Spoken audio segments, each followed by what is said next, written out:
അതേനെ, നിങ്ങള് റെഡിയായോ? അല്ല പ്രവീൺ, നീ ഇത്ര പെട്ടെന്ന് റെഡിയായോ? പോകാൻ തീരുമാനിച്ചോ? പോകാൻ തീരുമാനിച്ചില്ലെങ്കിൽ ഞാൻ എന്തിനാ റെഡിയായിട്ട് നിൽക്കുന്നേ? അതല്ല ഞാൻ ഉദ്ദേശിച്ചത്.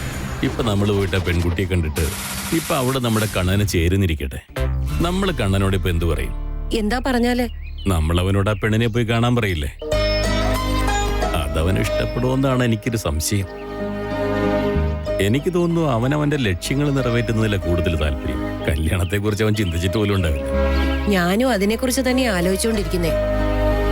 എന്നാലും അമ്മ പറയുന്ന കേട്ടിട്ട് ഒന്നുപോയി കണ്ടിട്ട് വരാം. നമ്മുടെ ധ്രുവയുടെ കാര്യം പറഞ്ഞപ്പോ ഒരു തവണയെങ്കിലും നിങ്ങൾ വീട്ടിലേക്ക് വരാനല്ലേ അവര് പറഞ്ഞേ. നമ്മുടെ ആരതിയുടെ കല്യാണം നടക്കാതിരുന്നപ്പോ ഏതൊരു പയ്യനെ കണ്ടാലും നമ്മളും ഇതുപോലെ ഒരിക്കലെങ്കിലും ആഗ്രഹിച്ചിട്ടില്ലേ? പെൺമക്കളുള്ളവരുടെ സങ്കടം നമുക്കല്ലേ അറിയൂ. ഇപ്പൊ ആ അമ്മയും അത് തന്നെ അനുഭവിച്ചുകൊണ്ടിരിക്കുന്നേ. അവരുടെ മനസ്സിന് സമാധാനമാവെങ്കിൽ അവിടെ ഒരു പ്രാവശ്യം നമ്മൾ പോയി കാണുന്നതിൽ എന്ത് തെറ്റാ ഉള്ളേ?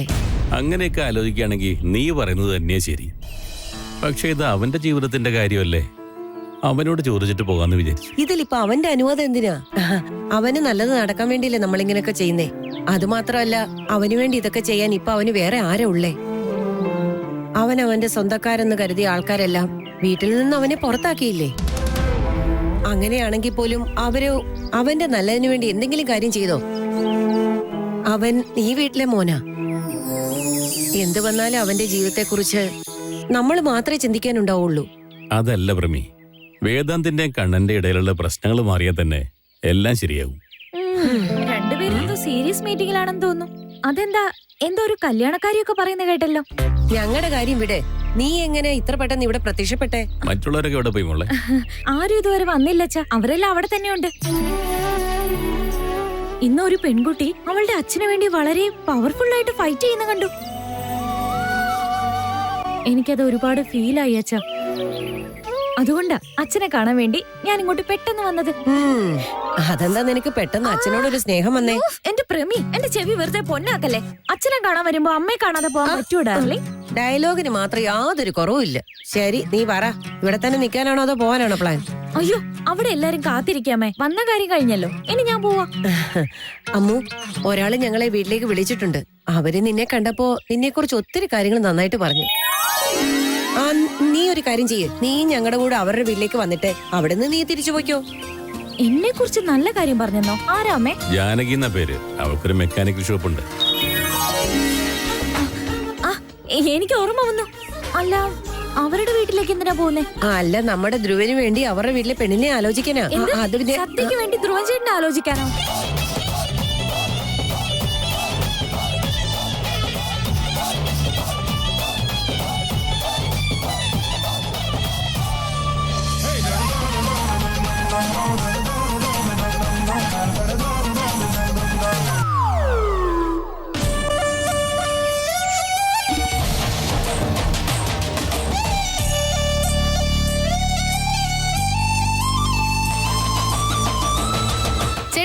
ചേട്ടൻ എന്താ ഇവിടെ? വാഷ്റൂമിൽ പോവാ മോളെ.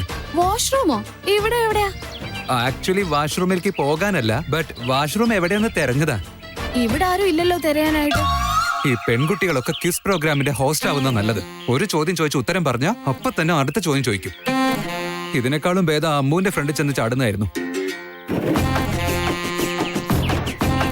ചേട്ടാ, ചേട്ടാ, എന്താ പറ്റിയേ? അതിഥി, മോളോട് ആരെങ്കിലും ഞാൻ എവിടെയാന്ന് ചോദിച്ചു കഴിഞ്ഞാലേ നിനക്ക് അറിയില്ലെന്ന് പറഞ്ഞേക്കണേ. അയ്യോ, കണ്ടില്ലെന്ന് പറയാനോ? ഞാൻ എന്തിനാ അങ്ങനെയൊക്കെ പറയുന്നത്? ചേട്ടൻ എവിടെയാണെന്ന് എനിക്ക് അറിയാലോ. നിനക്ക് അറിയാം മോളെ, അതോ ഓക്കെ. പക്ഷെ നീ എനിക്ക് വേണ്ടി ഇപ്പൊ ഒരു ചെറിയ കള്ളം പറഞ്ഞേ പറ്റൂ. അയ്യോ, കള്ളോ? കള്ളം പറയുന്നത് വലിയ തെറ്റാ. ചേച്ചി പറഞ്ഞിട്ടുണ്ട്, മുതിർന്നവരോട് കള്ളം പറയാനേ പാടില്ല, പ്രത്യേകിച്ചും ചേട്ടന്റെ കാര്യത്തില്. ഇങ്ങനെ ഒരു പൊട്ട ഫിലോസഫി നിനക്ക് പറഞ്ഞു തന്നതാരാ? ചേച്ചിയാവൂല്ലേ? ആരായാലും എന്താ, കാര്യം സത്യം തന്നെയല്ലേ? അത് സത്യാണോ കള്ളാണോ എന്നൊക്കെ പിന്നെ പറയാം. പക്ഷേ ഞാൻ മോളോട് എന്തിനാ അങ്ങനെ പറയാൻ പറഞ്ഞെന്ന് വെച്ചാ, എനിക്ക് നിന്റെ ഒരു ഹെൽപ്പ് വേണമായിരുന്നു മോളെ. അത് അത്രേ ഉള്ളൂ. മോളെ ഈ കാര്യം ആരോടും പറയാതിരുന്ന തിരിച്ചു വരുമ്പോ നിന്റെ ഫേവറേറ്റ് ചോക്ലേറ്റ് വാങ്ങിക്കൊണ്ടു തരാം. ഞാനത്ര ചെറിയ കുട്ടിയൊന്നും അല്ല, പക്ഷെ എന്റെ ഫേവറേറ്റ് ചോക്ലേറ്റ് ആയതുകൊണ്ട് ഓക്കെ.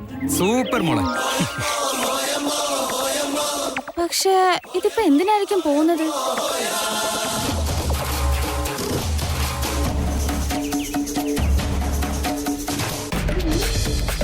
അമ്മു അവിടെ നിക്കേ. എങ്ങോട്ടാ ഈ പോന്നെ നീ? വീട് ഇവിടെ തന്നെയല്ലേ അമ്മേ? നീ ഒന്ന് സമാധാനിക്കേ, ഇവിടെ തന്നെ ആയിരിക്കും. അമ്മേ അമ്മേ ഒന്ന് മാറി നിൽക്കും. അച്ഛനെ നോക്കമ്മേ, എത്ര സുന്ദരനായിട്ട് വന്നിരിക്കുന്നേ. മിണ്ടായിരിക്കും, വലിയ വർത്താനൊന്നും പറയാം. അച്ഛാ, ഈ ഏരിയ നമ്മുടെ ഏരിയക്കാളും കുറച്ചുകൂടെ കൺജസ്റ്റഡ് ആണല്ലോ. ചിലപ്പോ പ്രശ്നങ്ങളുണ്ടാവും അല്ലേ? നമ്മുടെ ഏരിയയിൽ എന്താ കുറവ്? ഉള്ള 100 പേരും തമ്മില് പ്രശ്നമാണല്ലോ. അതെ, പറഞ്ഞു കേട്ടിടത്തോളം ഇത് തന്നെയായിരിക്കും ജാനകിയുടെ വീട്. അമ്മേ, ഇവിടെ എല്ലാ വീടും ഒരുപോലെ തന്നെ ഇരിക്കുന്നത്. ഇതാണെന്ന് എന്താ ഉറപ്പ്? അത് നിനക്കറിയില്ലല്ലോ, എനിക്ക് ഉറപ്പുണ്ടെന്ന്. എനിക്ക് അങ്ങനെ തോന്നുന്നില്ല. നിങ്ങൾ വന്നോ? ചേച്ചി ചേച്ചി വേഗം വന്നേ. ഇത് ആരാ വന്നേന്ന് നോക്കിയേ. ആരാ വന്നത്? അയ്യോ, നിങ്ങളായിരുന്നോ? നിങ്ങൾ വന്നൊന്നും എനിക്ക് വിശ്വസിക്കാനേ പറ്റുന്നില്ല. കണ്ടപ്പോ തന്നെ എനിക്ക് നല്ല സന്തോഷമായി. വന്നവരെ നാടകത്തിന് നടത്തി സംസാരിപ്പിക്കുവാണോ? അങ്ങോട്ട് വരാൻ പറയൂ. ചേച്ചി, ഞാൻ നേരത്തെ പറഞ്ഞില്ലേ, അത് ഈ കുട്ടിയെ പറ്റിയാ. വളരെ നല്ല കുട്ടിയാ. കണ്ടില്ലേ, ഞാൻ എല്ലാ ഏരിയയിലും ഫേമസ് ആ.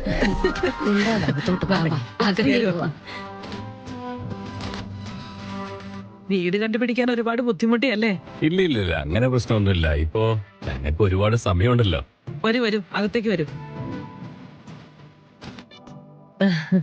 ജാനകിയമ്മേ, വീട് കാണാൻ നല്ല ഭംഗിയുണ്ട് കേട്ടോ. അത് ശരിയാ, നിങ്ങളൊക്കെ വന്നപ്പോ ഐശ്വര്യം കൂടെ വന്നതുപോലെ ഉണ്ട്. ഇങ്ങെടുക്ക് മോളെ, ഇന്നാ കുറച്ച് പലഹാരങ്ങളാ. അയ്യോ, ഇതിന്റെ ഒന്നും ആവശ്യമില്ലായിരുന്നു. ആദ്യമായിട്ടല്ലേ ഞങ്ങൾ ഈ വീട്ടിലേക്ക് വരുന്നേ, അതുകൊണ്ടാ. അമ്മേ, ഞങ്ങൾക്ക് കേറ്ററിംഗ് ഉണ്ടെന്ന് പറഞ്ഞില്ലേ? ഈ ഭാഗത്തുള്ള എല്ലാ ഷോപ്പുകളും ഞങ്ങൾ സപ്ലൈ ചെയ്യാൻ വന്നിട്ടുണ്ടായിരുന്നു. പക്ഷെ ഈ ഏരിയ ഞങ്ങൾ അങ്ങ് വിട്ടുപോയി. ഈ ഏരിയയിലുള്ളവരൊന്നും അങ്ങനെ പൈസ കൊടുത്ത് സാധനങ്ങളൊന്നും വാങ്ങിക്കാറില്ല. ആരെങ്കിലും എന്തെങ്കിലും പ്രത്യേക ദിവസങ്ങളിൽ കൊണ്ടു കൊടുത്താൽ അത് വാങ്ങിക്കും. ഇതിന്റെ ഒന്നും ഒരു ആവശ്യമില്ലായിരുന്നു. പിടിക്കേ. അമ്മേ, അമൂല്യ, ഏയ് സത്യ, അമ്മ എന്നോട് ഒരു വീട്ടിലേക്ക് വരുന്നുണ്ടോന്ന് ചോദിച്ചു. ഞാൻ എങ്ങോട്ടാണെന്ന് ചോദിച്ചു. ഇങ്ങോട്ടാണെന്ന് പറഞ്ഞു. അപ്പൊ പോന്നു. പരിചയപ്പെട്ടിട്ട് ഒരു ദിവസം പോലും ആയില്ല. അപ്പോഴേക്കും എന്റെ ചേട്ടന്റെ കല്യാണം ആലോചിക്കാൻ ഇങ്ങോട്ട് തന്നെ വന്നല്ലോ. കാരണം എന്താണെന്നൊന്നും അറിയില്ല. പക്ഷെ അമൂല്യ വീട്ടിൽ വന്നപ്പോ എനിക്ക് ഒരുപാട് സന്തോഷമായി. അങ്കിൾ, ആന്റി, നമസ്കാരം. നമസ്കാരം മോളെ. അതെ, ഇതാണ് പെൺകുട്ടി. ഇതൊരു വല്ലാത്ത ചെയ്തായിപ്പോയല്ലോ. നിന്റെ കാര്യം വലിയ കഷ്ടമാണല്ലോ. പെൺകുട്ടികളെ പാവടയും ബ്ലൗസും ഇട്ട് തന്നെ നടക്കണമെന്നുണ്ടോ? അവള് ജീവിക്കുന്നത് അവളുടെ ഇഷ്ടത്തിനല്ലേ? അവളുടെ ഇഷ്ടത്തെ കുറിച്ചല്ല ഞാൻ പറഞ്ഞത്. പക്ഷെ നമ്മുടെ ധ്രുവയ്ക്ക് ഇഷ്ടപ്പെടുവോന്ന് അറിയണ്ടേ? പ്രമീള, ഇതെന്റെ രണ്ടാമത്തെ പെൺകുട്ടിയാ. സത്യ എന്ന പേര്. ഈ വീടിന്റെ വിളക്കാണ്. ഈ വീട്ടിലെ എല്ലാ ആവശ്യങ്ങളും അവൾ ഒറ്റയ്ക്കാ ചെയ്യുന്നത്. ശരിക്കും സത്യം പറയുകയാണെങ്കിൽ ഈ വീടിന്റെ കണ്ണാ അവള്. പെട്ടെന്ന് കണ്ടപ്പോ ഞാൻ ആൺകുട്ടിയാണെന്നങ്ങ് തെറ്റിദ്ധരിച്ചു പോയി. സാരമില്ല, അത് വിട്ടേക്കാണ്ടി. നിങ്ങൾക്ക് മാത്രമല്ല, നാട്ടിലെല്ലാവർക്കും ആ സംശയം തോന്നാറ്. ഞാൻ കുറച്ച് ഡിഫറെന്റ് ആണ്. നാട്ടുകാരെന്നെ കുറിച്ച് എന്ത് വിചാരിക്കുമെന്ന് ഞാൻ ടെൻഷൻ അടിക്കാറില്ല. സത്യം പറഞ്ഞ ആൾക്കാർ എന്നെ കുറിച്ച് ആലോചിക്കുന്നതാണ് എന്റെ ഏറ്റവും വലിയ സന്തോഷം. എന്റെ ഭാഗത്തുനിന്ന് ആലോചിക്കുമ്പോ നീ ചെയ്യുന്നതിൽ ഒരു തെറ്റുമില്ല മോളെ. നീ പറഞ്ഞതൊക്കെ സത്യം തന്നെയാ. വീട്ടിൽ ആൺകുട്ടികളുണ്ടെങ്കിൽ വയസ്സാകുമ്പോ നോക്കും. പെൺകുട്ടികളുണ്ടെങ്കിൽ മറ്റൊരു വീട്ടിലേക്ക് വിവാഹം ചെയ്ത് അയക്കേണ്ടി വരും. അല്ലെങ്കിൽ അതൊരു ഭാരമാകും. ആ ഒരു ചിന്തയെ ശരിയല്ല. കാലം മാറിയെന്നൊക്കെ പറയാറില്ലേ, അതൊരു സത്യം തന്നെ. മാതാപിതാക്കളെ നോക്കേണ്ടത് മക്കളുടെ കടമയാണ്. അത് പെണ്ണായാലും ശരി, ആണായാലും ശരി. ആൺകുട്ടികൾ വീട്ടിലെ നട്ടലാണെന്ന് പറയുന്ന പോലെ പെൺകുട്ടികളും വീട്ടിലെ ശക്തി തന്നെയാ. ഇതാ ഞങ്ങളുടെ അമ്മൂനെ നോക്ക്. ഇവള് അങ്ങനെ തന്നെയാ, ധൈര്യശാലിയാ. ഞങ്ങളുടെ വീട്ടിലെ എല്ലാ കാര്യങ്ങളും ഇവൾ ഒറ്റയ്ക്ക് തന്നെ ചെയ്യുന്നത്.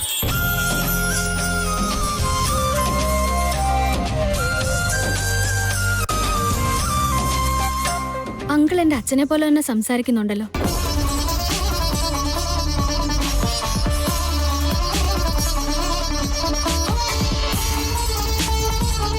പ്രമീള ചേച്ചി, നിങ്ങളൊന്നും ആലോചിച്ച് ടെൻഷൻ ആവണ്ട. നിങ്ങളുടെ മകന് വേണ്ടി നോക്കിയ പെൺകുട്ടി ഇവളല്ല, ഇവളുടെ ചേച്ചി ദിവ്യയാണ്.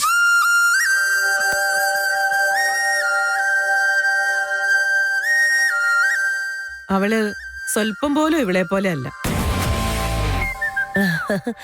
അതെയോ? എനിക്ക് ഇത് കണ്ടപ്പോ ചെറിയൊരു തെറ്റിദ്ധാരണയുണ്ടായി. പക്ഷെ ഇപ്പൊ അത് മാറിക്കിട്ടി കേട്ടോ.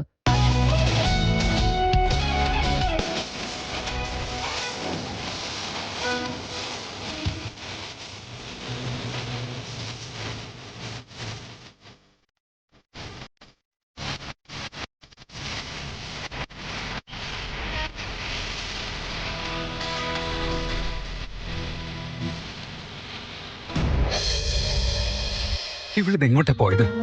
എത്ര നേരമായി ഞാൻ വിളിക്കുന്നു, ഫോണും എടുക്കുന്നില്ല. ഒരു റെസ്പോൺസിബിലിറ്റി ഇല്ല. ഇനി അവളുടെ റാണിക്ക് എന്തെങ്കിലും പറ്റിക്കാണോ? ആദ്യം പറഞ്ഞു തന്നെയാ ശരി.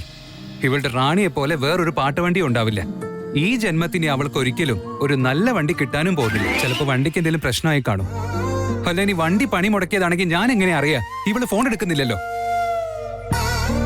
ഛെ, ഇവക്ക് എന്നെ ഒന്ന് വെയിറ്റ് ചെയ്യാൻ പാടില്ലേ? ഒറ്റയ്ക്ക് പോയേക്കുന്നു. കറക്റ്റ് സമയത്താ വിളിക്കുന്നേ. എടി വായടി, നിന്നെ എത്ര നേരമായിട്ട് ഞാൻ വിളിക്കുന്നു. നീ എന്താടി ഫോൺ എടുക്കാത്തത്? അയ്യോ, ഇത് കൊള്ളാലോ ചേട്ടാ. എന്നെ ചേട്ടൻ എപ്പോഴാ വായാടിയായിട്ട് തോന്നി തുടങ്ങിയത്?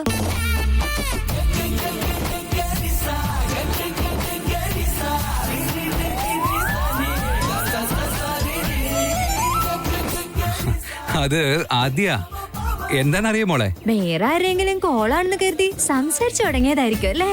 ഞാനോ അങ്ങനെയൊന്നുമില്ല. ഞാൻ നിന്നെ തന്നെയാ വായാടിന്ന് വിളിച്ചേ. എന്ത്? എന്നെയോ? അതെന്തിനാ?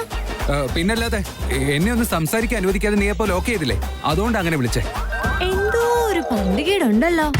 എപ്പോ നോക്കിയാലും നിനക്ക് ഈ സംശയമല്ലേ ഉള്ളൂ. അതിനിപ്പോ എനിക്ക് എന്ത് ചെയ്യാൻ പറ്റും? എന്റെ തലയിൽ മാത്രല്ല, ഇവിടെയുള്ള എല്ലാവരുടെ തലയിലും അങ്ങനെ തന്നെ തോന്നിക്കൊണ്ടിരിക്കുന്നത്. എന്നെ തന്നെ വായാടിന്ന് വിളിച്ചിരിക്കുന്നു, അത് ഓക്കെ, ഞാൻ പോട്ടേന്ന് വെക്കാം. പക്ഷെ എന്നെ ഒരുപാട് തവണ വിളിച്ചു എന്ന് പറഞ്ഞില്ലേ, അതെന്തിനായിരുന്നു?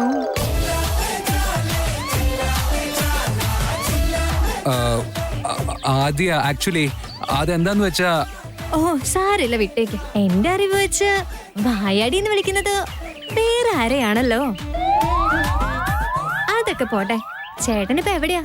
ഇവളാ വിളിക്കുന്നെന്ന് അറിഞ്ഞിരുന്നെങ്കിൽ ഞാനിപ്പോ കോൾ എടുക്കില്ലായിരുന്നു. ഇപ്പൊ എങ്ങനെയൊന്ന് രക്ഷപ്പെടുക? എനിക്കാണെങ്കിൽ കള്ളൊന്നും കിട്ടുന്നുമില്ല.